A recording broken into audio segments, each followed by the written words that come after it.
క్లాస్లో December prelims mains కొత్త class start అవుతుంది. ఈ నెంబర్కి కాల్ చేసి రిజిస్టర్ అవ్వండి. లిమిటెడ్ సీట్సే ఉన్నాయి. వైజాగ్లో చనిపోతేనో లేకపోతే చనిపోతున్నారంటేనో లేదంటే విజయవాడలో చనిపోతున్నారంటే ఒక పెద్ద ఆవిడ అంటేనో లేదంటే చిరంజీవి గారి ఫ్యాన్స్ మన నూర్బాయ్ లాంటి వాళ్ళు లేదంటే కళ్యాణ్ గారి ఫ్యాన్స్ మన ఎవరో అంటేనే వాళ్ళందరికీ నేను వెళ్ళి పర్సనల్గా సార్ ఇక్కడి నుంచి విజయవాడ వెళ్ళాను సార్ ఎవరినో కలవటానికి ఒక లేడీని ఒక వైజాగ్ వెళ్ళాను ఇక్కడి నుంచి ఎక్కడో ఉప్పలు ఉంటే ఎక్కడో దాటి ఉంటే ఎక్కడికో వెళ్ళాను. అలాంటిది నా ఓన్ ఫ్యాన్స్ నాకు నా ఫ్యాన్స్ అంటే ఎంత ఇష్టం మీ అందరికీ తెలుసు.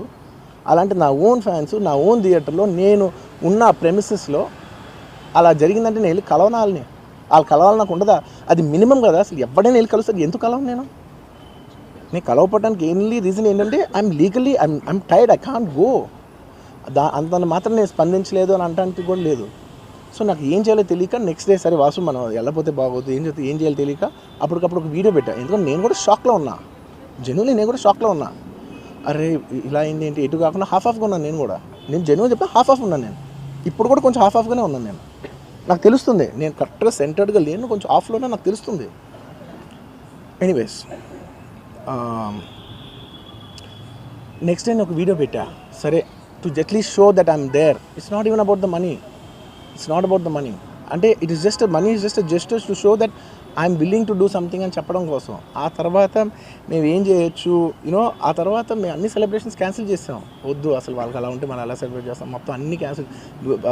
పెద్ద ఫంక్షన్స్ అక్కడ కర్ణాటకలో అక్కడ ఇక్కడ పెద్దగా చేద్దాం అనుకున్నాం.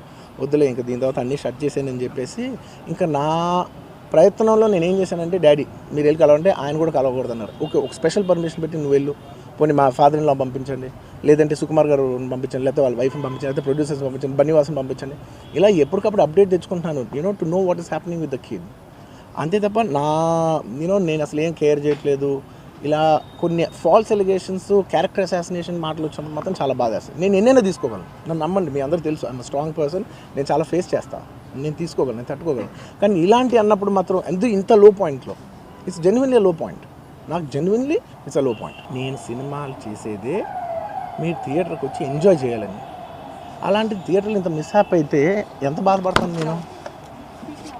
Sorry anyways what I wanted to say is it's a very unfortunate accident, and also genuinely I'm a believer in అంటే బయటే కాదు generally me as a person ఇలాంటిది ఒకటి జరిగినప్పుడు ఏదో మీడియా కోసం ఇంకోళ్ళ కోసం నేను సుకుమార్ గారు చాలాసార్లు మాట్లాడుకున్నాం. డార్లింగ్ మనం ఏం చేయొచ్చు, నేను ఒక మంచి అమౌంట్, పెద్ద అమౌంట్, నువ్వు ఒక అమౌంట్, మైత్రి నుంచి ఒక అమౌంట్ తీసుకుని మనం ఒక ఫిక్స్డ్ డిపాజిట్ ఆ అబ్బాయికి ప్లాన్ చేద్దాం. ఊరికే మనం ఏదో చేతులు దుడిసేసుకుని అలా కాకుండా మిగతాలో కాకుండా మనం జెన్యున్గా ఏమైనా చేద్దాం డార్లింగ్. ఆ అబ్బాయికి ఏమైనా ఫిజియోథెరపిస్ట్ పెట్టిద్దాం, ఇలా చేద్దాం ఎన్నో విషయాలు మాట్లాడుకున్నాం. అంత మాట్లాడుకున్న తర్వాత నేను కేరింగ్గా లేను సార్. ఎలా ఉంటాను sir? I have the same age kid. నా కిడ్కి ఎలా అయిందంటే నేను అలాగే ఫీల్ అవుతాను కదా. I not a father? నాకు ఉండదా? ఇన్ని క్యారెక్టర్ ఇంత అసాసినేట్ చేసినప్పుడు ఇట్స్ పబ్లిక్లీ హ్యూమిలియేటింగ్. నాకు చాలా బాధగా, నేను ఇంత చేసినా కూడా నాకు బాధగా ఉంది సార్. మన తెలుగు వాళ్ళు బరువు తీసిన పైన పెడతామని నేను సినిమా చేస్తుంటే మళ్ళీ లాక్కుంటున్నాం.